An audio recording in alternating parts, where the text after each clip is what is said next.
Born on January 14, 1968, in Bayshore, Long Island, James Todd Smith entered the world with fighting blood coursing through his veins. His ancestry traced back to boxing royalty. He was a relative of Tom Molyneux, one of America's first prize-fighting champions, and also related to light heavyweight champion John Henry Lewis. The spirit of survivors and fighters wasn't just in his heritage, it would become his lifeline. His parents, James Smith Sr. and Ondra Griffith, met as teenagers in New York. James Sr. was charming, sharp-dressed, and full of big ideas. She was strong-willed, thoughtful, and drawn to ambition. When James was 4, his family moved to Queens, New York, but this wasn't the fairy tale relocation of dreams. Childhood home became a battleground where his father's abuse toward his mother created an atmosphere of fear and trauma. His parents often separated for long periods, and one night James Sr. showed up uninvited, begging to be let back in. When she refused, he pulled a gun and opened fire. Todd, just a boy, was jolted awake by the sound of bullets, and by the time he reached the next room, he saw blood on the walls. Somehow, his grandmother Ellen Griffin got them to the hospital. His grandfather survived. Ondra spent 6 long months recovering. During this period, she was under the care of an assistant physical therapist named Roscoe Granger.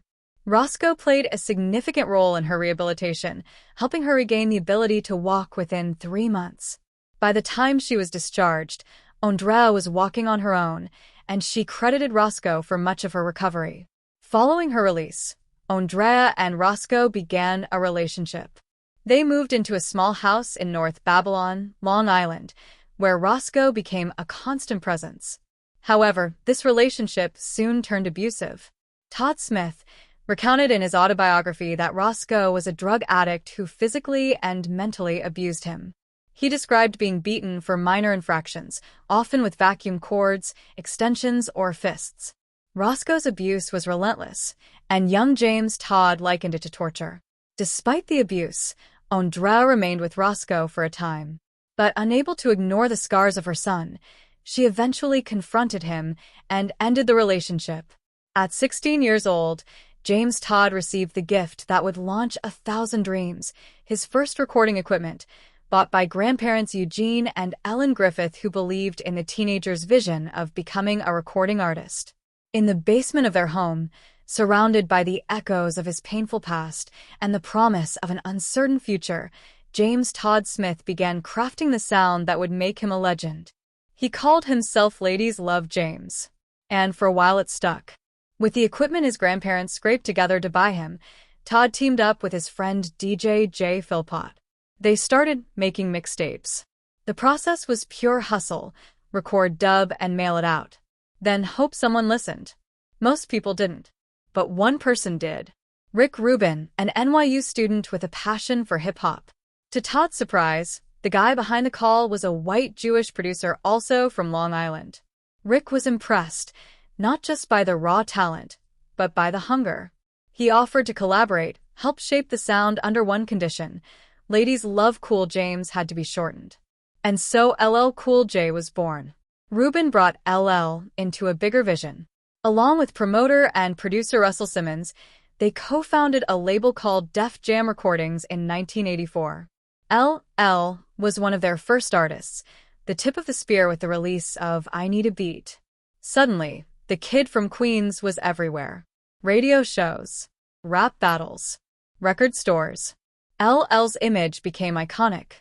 The Kangol hat, the gold chains, the smirk that said I was born for this. But at home not everyone was celebrating. His mother Ellen worried it wouldn't last. Fame is fast, but what about school? What about a real future? One night, she gave him a choice: stay in school or move out and chase music full-time. He chose the mic. He was raw, confident, and just different. And with his debut album Radio, produced entirely by Rick Rubin, LL exploded onto the scene. Minimalist beats, relentless delivery. A new kind of star was born. To understand LL's ascent, you have to understand the city that raised him and the culture that shaped him. Long before he dropped I Need a Beat, New York was already pulsing with a new kind of energy. This was the dawn of hip-hop, not a genre yet, but a movement. Born in the Bronx and bred out of necessity. Turntables became instruments. Rhymes became weapons. And the streets were the stage. Lovebug Starski, a fellow New Yorker, was among the first to call it what it was, hip-hop. His parties blended soul, funk, and pure attitude. He didn't just play records. He commanded the room. Then came Grandmaster Flash, who many hip-hop historians credit with the techniques cutting, backspinning, and scratching. Crews like the Furious Five, with Kid Creole and Mel Mel, turned party rhymes into poetry. They spoke about the streets, about poverty, about survival, but made it danceable. LL Cool J was carving a lane no one had driven before. He could spit fire on the mic, but he could also speak to the ladies. And in 1987, he did something that shocked the rap world. With I Need Love, LL introduced the world to the first mainstream rap ballad. It was emotional, vulnerable, unapologetically romantic. And it topped charts. Some called it genius. Others called it soft. Either way, the game would never be the same. Around this time, LL met Simone Smith, the woman who'd become his life partner. They met as teenagers in Queens, and while the fame came fast, she stayed close. Through the battles, the tours, the headlines, she was there. Behind the fame and the flawless image, LL Cool J was carrying a storm. After years of absence, his estranged father came back into his life, forcing Todd to confront the pain he had buried. His 1989 album Walking with a Panther, though commercially successful, was panned by critics and fans who felt he'd lost his edge. In the silence between stadium shows and set calls, he started to reflect. He went back to school, determined to educate himself beyond the industry. He turned toward faith, grounding himself spiritually in a way he never had before. It wasn't just about reinvention, it was about redemption. While other MCs faded with their era, LL Cool J did what legends do, he evolved. The same hunger that fueled his rhymes pushed him into new territory, Hollywood.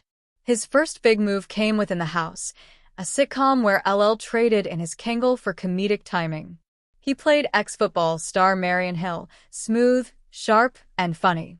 It ran for 5 seasons and showed LL wasn't just camera-ready, he had range. But he didn't stop there. He tackled dramatic roles too. Any Given Sunday proved he could hold his own alongside Al Pacino and Jamie Foxx. By the 2000s, he was a full-fledged movie star. Then came NCIS, LA, where he's played Special Agent Sam Hanna for over a decade. Week after week, millions tuned in, many who didn't even know he used to rock stages before he rocked a badge. And while his acting career took off, LL never left the booth. He kept reinventing his sound, always grounded in hard-hitting beats and precise delivery. Mama Said Knock You Out wasn't a phase. It was a declaration. The late 80s and early 90s saw the rise of gangsta rap. NWA, Ice-T, and others shifted the focus west, and with it came harder beats and darker narratives. LL responded the only way he knew how, with bars. Mama Said Knock You Out dropped in 1990. A lyrical haymaker. A message to doubters. And it earned him his first Grammy for Best Rap Solo Performance. But with the crown came challengers. LL had long-standing beefs with Kool Moe Dee, a war of words across tracks and interviews. But it was his clash with Cannabis in the late 90s that would become legendary. The beef started on the track 4321 they both appeared on featuring Method Man, DMX, and Redman. Cannabis spit a line about LL's tattoo. L, is that a mic on your arm? Let me borrow that. LL took offense, rewrote his verse, and came back swinging. The two went blow for blow in one of the most dissected rap feuds of the era. LL, the seasoned vet. Cannabis, the hungry rookie. But LL didn't flinch. In 2017, LL Cool J made history as the first hip-hop artist to receive the prestigious Kennedy Center honor, standing shoulder to shoulder with legends like Lionel Richie. It was a moment that cemented rap's place in America's cultural canon. But LL didn't stop there. In 2023, he was honored again, this time with the Congressional Black Caucus Foundation's Cultural Leadership Award, presented by Vice President Kamala Harris and President Joe Biden, alongside fellow pioneer MC Lyte. Beyond the spotlight, LL has always fought for the next generation. In 2002, he joined other hip-hop artists on the streets of New York, rallying against public school budget cuts.